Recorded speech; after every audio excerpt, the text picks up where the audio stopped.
Okay, so we're back. I meant to hit pause and I hit stop, so this will be a two-part video today. And I've got some beef heart out here. Nice big piece of it. I'm just letting her warm up in my fingers here for a minute because it's pretty frozen. And they know, they saw me open the freezer door, and even the eel's like, oh, shit's about to happen. Because it's first I go beef heart, and today Ely gets his own cube of he gets it every other day. He gets his own cube. Sometimes Ely screws up and pulls the cube out in the open and ends up sharing it with the discus. Sometimes he pigs out all by himself. So we'll see what he chooses to do today, as long as he gets some. But we got to get these guys going with some beef heart first, so Ely's got a chance to eat. And that's what we're going to do now. This is going to be a little weird for me because I'm trying to do this with one hand. I got to break little bits of beef heart off. But let's show you how I feed my beef heart, because this is important. You can't just throw a chunk like this in the tank and just let them chew it. If you do that, you will foul your water and harm your fish. So what you got to do is you got to use your nails and you got to break off a little bite-sized piece like this. And then what I do is I just kind of make a little ball out of it. And then I reach up and where is it there? Where are we? Okay, and I just plop her in. And that's one. Now you can make them a little bigger than that if you want, but I like to make them little like that because, as you can see, there's no mess, and that's very important. This is raw meat going into freaking water. You got to worry about having a bacteria problem. Another piece. And you can see. And you don't throw it in there like it's still frozen, but it's not like rock hard right now. Along the edges, it's softening up, and I'm peeling it off along the edges. I'll put a bigger piece in here so you can watch what happens what I mean by making a mess. We're going to make a little mess, just a small one, just so you can see what's happening. There we go. And you can see the new guy's been eating his beef heart too. If you put a big piece in, they rip it apart. Look at all those particles. Look at all those particles. That's okay, because my cleanup crew is going to get this little mess, and they're trying to get. I'm going to wait, and they'll actually eat a lot of those little particles if I don't put another piece in. But if I start throwing pieces in readily, or I put a big huge chunk in, that stuff will turn into a cloud, and that cloud is nasty. It's bad. It's going to hurt your discus.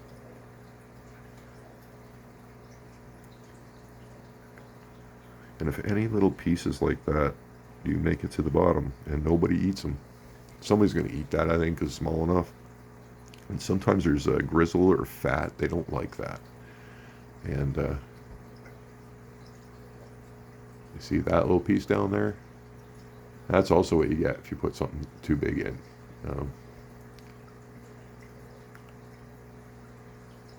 No one's going to eat that. I'm going to have to go in there with the net and fish that out.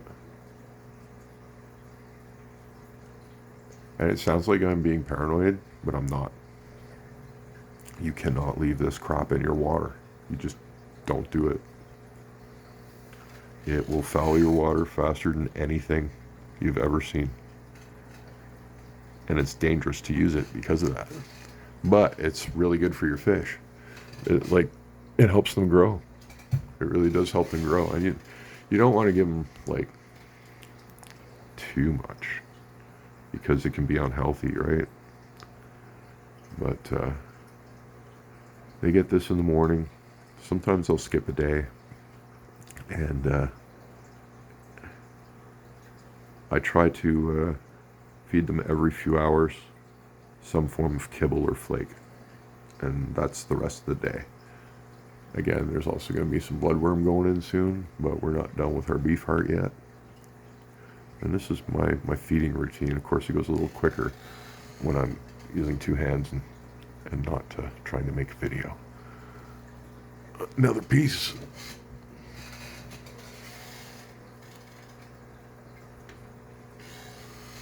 We're gonna get another one in there. I want to make sure. There we go. Yeah, we gotta. Been very, very keen on watching the yellow one eat because he's still shy and he's only eating beef heart, so I really have to pay attention.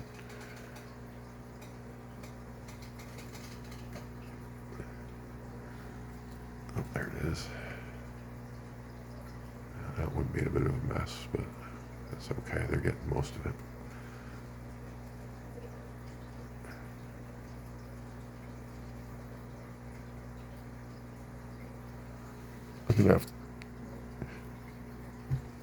I'm gonna have to stop soon, but I want to see him eat a little more.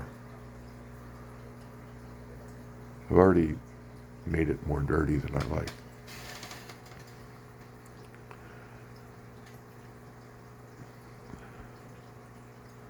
Well, he's not being aggressive enough, so he's not hungry enough. But he did get a few bites in this morning, and as long as I see him eat every day, his tummy still looks good. I think he's even grown a little since he showed up. He's starting to catch up to the Brilliant Turks. Okay, we're going to hit pause for a second. Okay, so now I'm going to throw in a bloodworm cube for the discus. I will also, off camera, because I need two hands and it's hard to do and show you, but I will put a bloodworm cube, I'll tuck one down in the crack here so that it goes up inside this spire, and that's for the eel. He'll go in there and eat that after. He's got a good nose, Ely. He'll find it. Ely's going to come up and try and get some of this too, and he's not shy. He'll get right in there with the discus and rub right up against them, and no, they don't mind each other. You're going to see that probably right here. So here we go. We're going to drop in the worms. Worms are in. Has the eel noticed? Oh, good, good. This is good to see. The new yellow guy doesn't really eat much of anything but beef heart, and he just had some bloodworm. He was interested in that. He might have thought it was beef heart and just tried it out. He's done that once before, or twice before. Now the eel's probably going to get in on that here because it's down low. Oh, no, he hasn't noticed yet, and they finished it off. Sometimes he gets scraps that fall. So this is why I tuck it into the spire, because they just go through them so fast.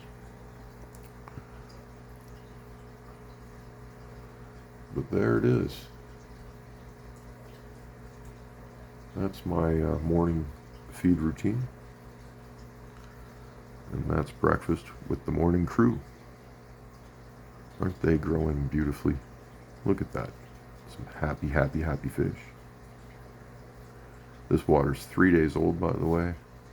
And no problems with it. None. I feed like this every day. And I feed heavy throughout the day.